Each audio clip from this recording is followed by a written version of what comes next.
Hi, it's good to have you here. Mrs. Yu Jorgensen, if I can start with you, I did some stalking online, but I found a quote of something that you said, and I really liked it.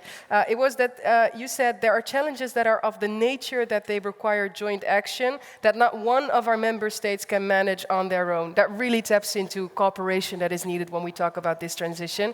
Can you maybe elaborate a little bit more on like the vision behind that statement? Yes, I would be glad to do that. And thank you very much for the invitation. It's great to be here and great to be here together with Francesco.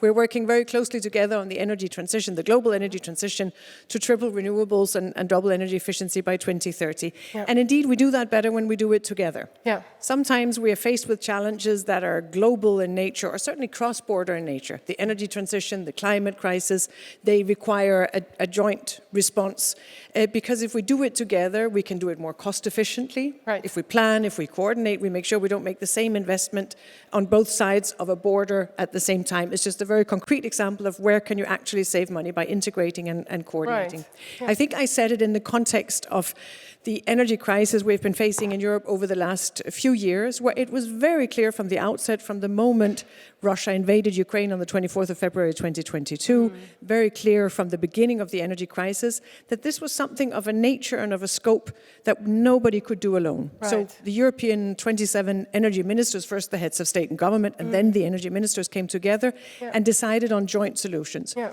And what we did there in terms of transforming our energy system at a very, very rapid pace, because we had such a high dependence before the war in Russia, and that has essentially been reduced to very, very low by now. Right. What we did there, that transformation, those investments, those decisions, that speeding up of renewable rollout and deployment, that speeding up of investments into energy efficiency and energy savings, that's what we need to do more of now to triple renewables, double energy efficiency. Yeah. We need to do it both for our security, for the climate crisis, but also because it makes sense economically. Yeah. And again, that's what we have learned in Europe, but I think those lessons are entirely universal. Relevant. Exactly. Yeah, exactly. They're global in nature. And what I like about them, if I may just share that, is that you almost take what could be prescribed as a weakness, which is that dependency that we used to have, and you transform it into strength. And that strength is doing things together and sort of cooperating to make sure that we also make that transition that is needed.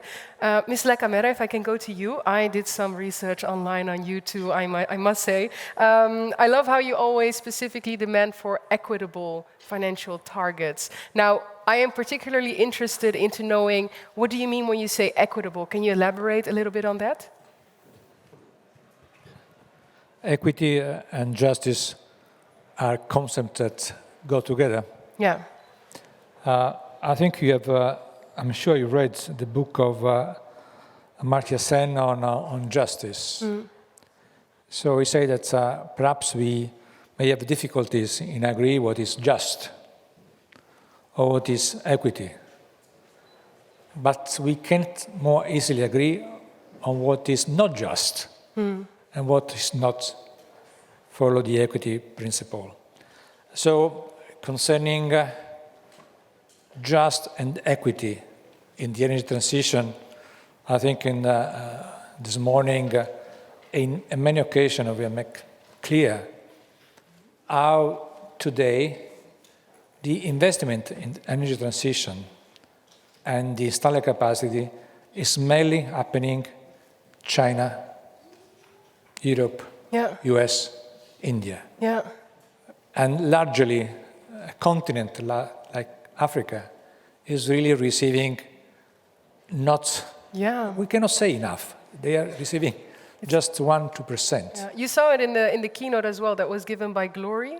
She showed this graph, right, where you could see the little black dot in the overview of graphs that showed the investments in Africa. So definitely something that is being seen there. You know that we have been pushing for this from when ARENA came alive and was established. Yeah. But the progress are not where they should be. Yeah. We have tried to elaborate how it's possible to close this gap. How? What sort of measures would you say should be taken into place? Sometimes when we talk about also finance, people say that there is the cost of money or the cost of investment is 3-4 higher in Africa than in other countries. Sometimes I guess that we are concentrated on this aspect as a technicality. So that we have to find a way how we can model the way we finance projects to get a better interest rate. Right. The question is that when you are sick and measure the fever, you cannot just, okay, you can take paracetamol for making the fever going down, but we have also to afford the structural case of your fever. So sometimes you have to take antibiotics or something that go and defeat on the basis of the problem. In Africa, you may think that a private company can go invest where they have no means to plug the electricity they produce into the grids. Yeah. They don't have a market for that. Yeah. So what they usually do is a PPA. That means that tariff has to pay by the government, but the budget is shrinking, and then we create debt, and it's a circuit that is not going for the good.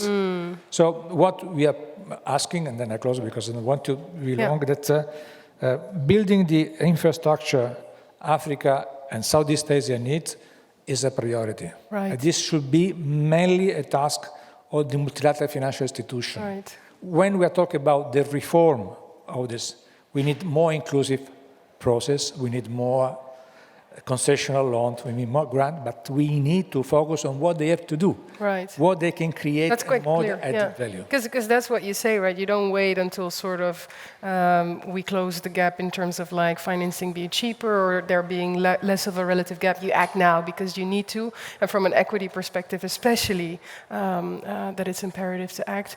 Mrs. Juul Jorgensen, if you listen in on this, and I also mentioned COP28 earlier with the twin decisions that we have. I mean, tripling renewable energy capacity, but also doubling the efficiency.